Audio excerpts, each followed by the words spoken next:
Quando t'arra levando l'erredo, se tenziaron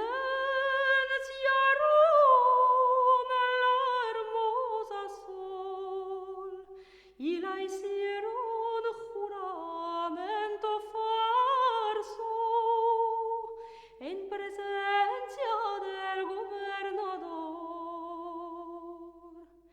Y el gobernador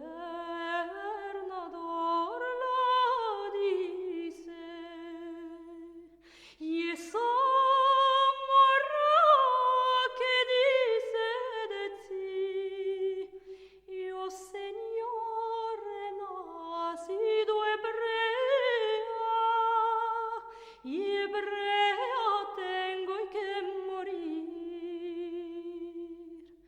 Y el gobernador la manda a una cárcel para seducirla, y ahí mismo la declaran, si no es morra la quitan la vida.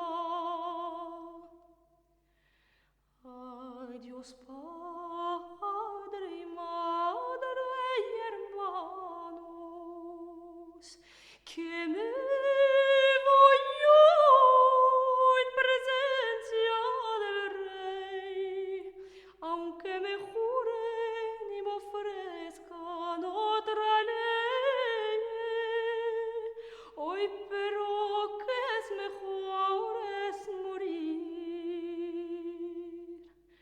Cuando sol entró en el palacio y ha mirado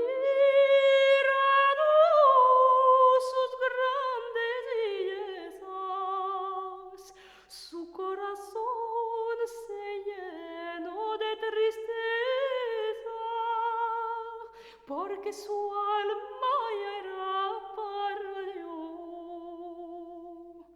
Y el rey moro que tiras no fuites, se tenciades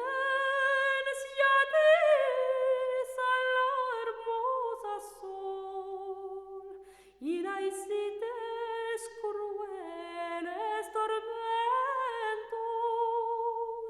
para traerla en tu falsa opinión.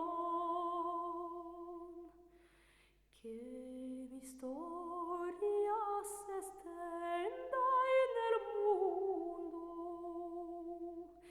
las dos